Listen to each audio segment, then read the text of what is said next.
दोस्तों, अयोध्या में प्रकट हुए राम के भाई लक्ष्मण जी। हाँ, लक्ष्मण को तो आप अच्छी तरीके से जानते होंगे, क्योंकि लक्ष्मण जी ने राम जी का साथ वनवास से लेकर लंका तक अपने भाई का एक सच्चे भाई के रूप में साथ दिया था। जी हाँ, वही लक्ष्मण जिन्होंने अपने भाई के चक्कर में अपनी पत्नी उर्मिला को 14 वर्षों तक महलों में अकेले रहने को कह दिया था, तथा वह खुद भी वनवास में बिना उर्मिला के रहे थे। जहाँ पर रामायण की बात हो, वहाँ पर अगर लक्ष्मण जी की बात ना हो, ऐसा कहीं हो ही नहीं सकता है। लक्ष्मण जी भी बहुत ही पराक्रमी और बलपूर्वक थे। जब माता के कई द्वारा राम जी को 14 वर्ष का वनवास मिला, तब लक्ष्मण जी भी अपने भाई राम जी और भाभी सीता जी के साथ 14 वर्षों तक वनवास में रहे। उन्होंने राम जी की सेवा दिन रात की, उन्हें कभी एहसास नहीं होने दिया कि वह वनवास में आए हैं। अब इसी के साथ आपको कुछ और जानकारी देता हूँ। राम मंदिर का निर्माण 90% पूरा हो चुका है। वहीं 22 जनवरी को रामलाल की प्राण प्रतिष्ठा की जाएगी, जिसकी तैयारी बड़ी जोरों शोरों से चल रही है। पूरे अयोध्या को फूलों से सजाया जा रहा है। वही एक बार फिर से अयोध्या में दिवाली मनाई जाएगी। वही प्राण प्रतिष्ठा से पूर्व अयोध्या में कई बड़े चमत्कार हो चुके हैं, जिसमें भालुओं का दिखना, गिद्धों का दिखना, सांपों का दिखाना, बंदरों के झुंडों का दिखना, जमीन में से मां सरयू नदी का प्रकट होना शामिल है। लेकिन इस चमत्कार को अभी तक का सबसे बड़ा चमत्कार कहा जा रहा है, जिसके पीछे की सच्चाई जानकर आपके रोंगटे खड़े हो जाएंगे। आखिर क्या है पूरी सच्चाई? क्या सच में लक्ष्मण जी अपने धाम नगरी अयोध्या 22 जनवरी से पहले ही आ गए अपने भाई राम जी से मिलने? उनके भाई लक्ष्मण क्या सच में आज भी जीवित हैं? ऐसे कई रहस्य से आज पर्दा उठेगा। इसी के साथ बताया जा रहा है कि भारत के सबसे बड़े 4 शंकराचार्य मंदिर उद्घाटन में शामिल होने के लिए मना कर रहे हैं। वहीं पर शंकराचार्य का कहना है कि मंदिर अभी पूरी तरीके से बना नहीं है, और इसी के साथ बताया जा रहा है मंदिर में भारत का सबसे बड़ा दीपक पहुंच चुका है, और वही गुजरात के बड़ोदरा से 108 फीट लंबी अगरबत्ती भी पहुंच चुकी है, जिसका वजन 3500 किलोग्राम है। उसी के साथ राम भक्तों ने 21 कुंटल आस्वधात का घंटा भी मंदिर में पहुंचा दिया है। वहीं पर नेपाल की जनकपुरी से अयोध्या के लिए एक साथ 1100 से ज्यादा टोकरी में उपहार बांधकर जनकपुरवासी अयोध्या ला रहे हैं। वहीं आपने देखा होगा, राम भक्त अपने प्रभु श्री राम के लिए कोई सोने का तीर कमान भेज रहा है, तो कोई खड़ाऊ, तो कोई वस्त्र भेज रहे हैं। जानेंगे आज के इस वीडियो में, तो बने रहिए वीडियो के एंड तक। अगर आप भी एक सच्चे राम भक्त हैं तो कमेंट में जय श्री राम लिखकर चैनल को सब्सक्राइब कर लें। तो चलिए शुरू करते हैं। आखिर अयोध्या में प्रकट हुए भगवान श्री राम के प्रिय भाई लक्ष्मण जी। जी हाँ दोस्तों, यह खबर है अयोध्या राम मंदिर से जुड़ी एक खबर, जहां आए दिन संकट पर संकट दिखते जा रहे हैं। मानो कि पूरा देवघर ही अयोध्या में आ चुका है। हम सभी जानते हैं कि आने वाली 22 जनवरी को भव्य राम मंदिर का उद्घाटन होने वाला है, और 22 जनवरी को ही प्रभु श्री राम की प्राण प्रतिष्ठा मंदिर के अंदर होने वाली है। लेकिन उससे पहले अयोध्या में ऐसे ऐसे संकट देखने को मिल रहे हैं, जिसे देखकर लगता है जाने कलयुग में भी प्रभु श्री राम साक्षात अपने प्रिय बंधु, भाई और चाहने वालों के साथ प्रकट होने वाले हैं। क्योंकि प्रभु श्री राम के भाई श्री लक्ष्मण जी, जिन्हें हम सब शेषनाग का अवतार भी कहते हैं, वह भी स्वयं अयोध्या में प्रकट हो चुके हैं, और यह घटना कल रात अयोध्या में देखी गई। दोस्तों, वैसे तो लक्ष्मण जी को राम जी का बहुत बड़ा भक्त और सबसे प्रिय भाई कहा जाता है, परंतु उसके अलावा भी बहुत सी बातें लक्ष्मण जी की ऐसी हैं जो आपको शायद ही पता होगी। दोस्तों, वाल्मीकि कृत रामायण में प्रभु श्री राम की जीवन गाथा लिखी हुई है। श्री राम के भाई श्री लक्ष्मण एक महान योद्धा थे। दोस्तों, रामायण के अनुसार राजा दशरथ के तीसरे पुत्र थे लक्ष्मण। उनकी माता का नाम सुमित्रा था। दशरथ की 3 पत्नियां थीं। महर्षि ऋष्यशृंग ने उन तीनों रानियों को यज्ञ सिद्ध चरु दिए थे, जिन्हें खाने से इन 4 कुमारों का आविर्भाव हुआ। कौशल्या और कैकेयी द्वारा प्रसाद फल आधा आधा सुमित्रा को देने से लक्ष्मण और शत्रुघ्न का जन्म हुआ। कौशल्या से राम और कैकेयी से भरत का जन्म हुआ। लक्ष्मण की एक बहन थी, जिसका नाम शांता था। दोस्तों, राम और लक्ष्मण सहित 4 भाइयों के 2 गुरु थे, वशिष्ठ, विश्वामित्र। विश्वामित्र दंडकारण्य में यज्ञ कर रहे थे। रावण के द्वारा वहां नियुक्त ताड़का, सुबाहु और मारीच जैसे राक्षस इनके यज्ञ में बार बार विघ्न उपस्थित कर देते थे।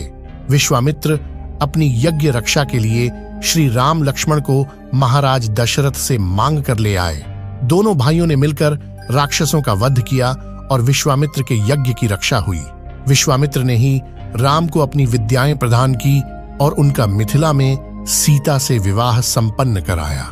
दोस्तों, भगवान राम को जहां विष्णु का अवतार माना गया है, वहीं लक्ष्मण को शेषावतार कहा जाता है। हिंदू पौराणिक मान्यता के अनुसार शेषनाग के कई अवतारों का उल्लेख मिलता है, जिनमें राम के भाई लक्ष्मण और कृष्ण के भाई बलराम मुख्य हैं। शेषनाग भगवान विष्णु की शैया है। लक्ष्मण की 3 पत्नियां थीं, उर्मिला, जिद, पद्मा और वनमाला। लेकिन रामायण में उर्मिला को ही मान्यता प्राप्त पत्नी माना गया। बाकी 2 पत्नियां की उनके जीवन में कोई खास जगह नहीं थी। दोस्तों, वाल्मीकि रामायण के अनुसार उर्मिला जनक नंदिनी सीता की छोटी बहन थी और सीता के विवाह के समय ही दशरथ और सुमित्रा के पुत्र लक्ष्मण को ब्याही गई थीं। लक्ष्मण से इनके अंगद और चंद्रकेतु नाम के 2 पुत्र तथा सोमता नाम की एक पुत्री उत्पन्न हुई।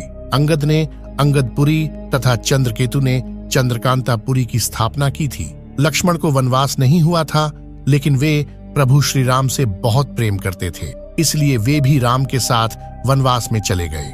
लक्ष्मण ने अपने बड़े भाई के लिए 14 वर्षों तक पत्नी से अलग रहकर वैराग्य का आदर्श उदाहरण प्रस्तुत किया। वास्तव में लक्ष्मण का वनवास राम के वनवास से भी अधिक महान है। 14 वर्ष पत्नी से दूर रहकर उन्होंने केवल राम की सेवा को ही अपने जीवन का ध्येय बनाया। लक्ष्मण के लिए राम ही माता पिता, गुरु भाई सब कुछ थे और उनकी आज्ञा का पालन ही इनका मुख्य धर्म था।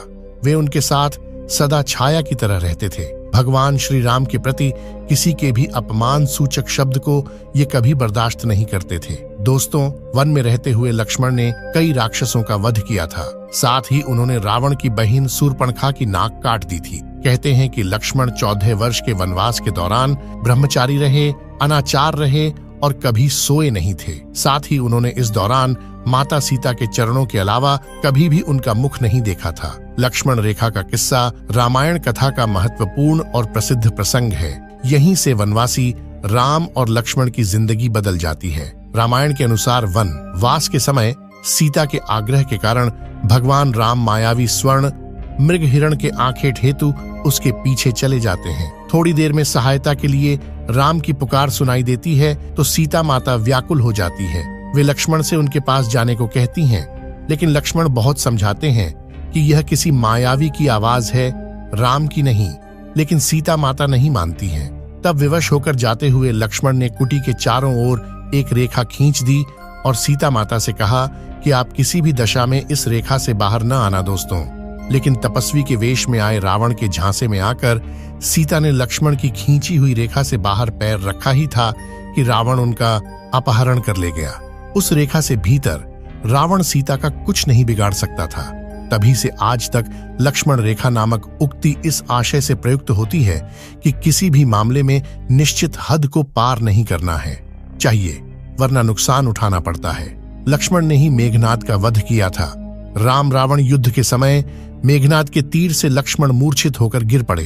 लक्ष्मण की गहन मूर्छा को देखकर सब चिंतित एवं निराश होने लगे।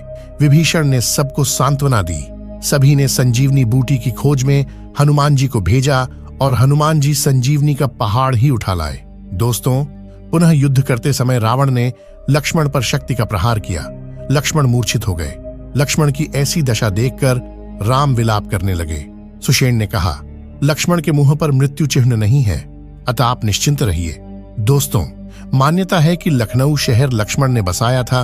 उत्तर भारत में लक्ष्मण को लखन भी कहते हैं। लखनऊ उस क्षेत्र में स्थित है जिसे ऐतिहासिक रूप से अवध क्षेत्र के नाम से जाना जाता था। लखनऊ प्राचीन कौशल राज्य का हिस्सा था। इसे पहले लक्ष्मण पावती, लक्ष्मणपुर या लखनपुर के नाम से जाना जाता था, जो बाद में बदलकर लखनऊ हो गया।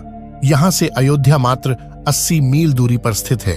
दोस्तों, उत्तरांचल के गढ़वाल क्षेत्र के आर्षकेश में लक्ष्मण झूला प्रमुख आकर्षण का केंद्र है। मान्यता है कि सबसे पहले इसे राम के भाई लक्ष्मण ने बनवाया था। लक्ष्मण ने यह झूला झूठ से बनवाया था। बाद में 1939 में इसे आधुनिक रूप दिया गया। 450 फीट लंबे लक्ष्मण झूले के समीप ही लक्ष्मण और रघुनाथ का मंदिर है।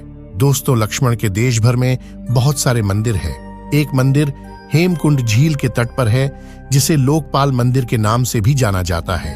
पौराणिक कथाओं के अनुसार यह मंदिर ठीक उसी जगह है जहां भगवान राम के भाई लक्ष्मण ने रावण के बेटे मेघनाद को मरने के बाद अपनी शक्ति को वापस पाने के लिए तप किया था।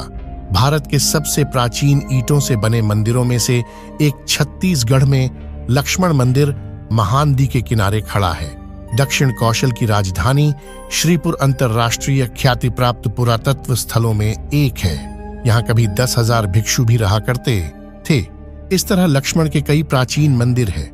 क्या आप जानते हैं राम मंदिर में बनाए गए हवनों की संख्या कितनी है और राम मंदिर में कितनी सीढ़ियां बनाई गई हैं? और यह राम मंदिर कितने मंजिलों का बनाया गया है? राम मंदिर के अंदर कौन कौन से कीमती पत्थर चुनवाए गए हैं? राम मंदिर की लंबाई पूर्व से पश्चिम में 380 फीट रखी गई है। इसी के साथ चौड़ाई 250 फीट तक कराई गई है और ऊंचाई इसकी 161 फीट है।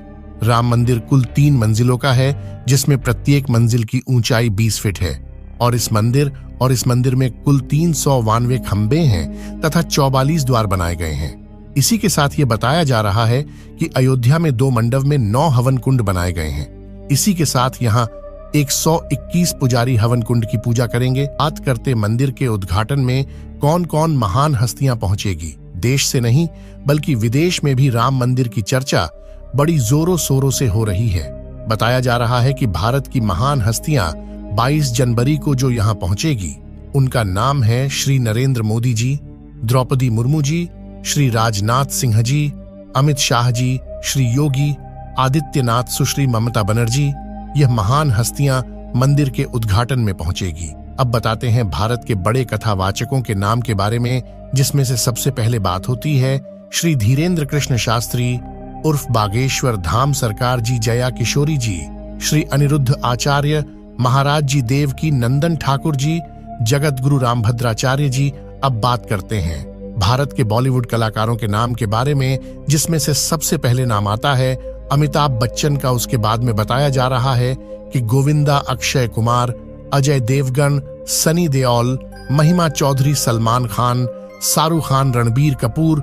वहीं क्रिकेटरों के बारे में बताया जा रहा है विराट कोहली, सचिन तेंदुलकर, रोहित शर्मा जी मंदिर के उद्घाटन में शामिल होने की संभावना बताई जा रही है। मित्रों, अगर आप भी पक्के सनातनी हिंदू हैं तो पहले चैनल को सब्सक्राइब कर दें और वीडियो को लाइक करें और वीडियो को ज्यादा से ज्यादा सनातनी भाइयों को शेयर करें। मित्रों, आने वाली 22 जनवरी को देश भर में राम वाली दिवाली महोत्सव मनाया जाएगा, तो आप भी इस त्योहार में अपने परिवार के साथ खूब आनंद लें। आप सभी को हैप्पी राम दिवाली। जय श्री राम।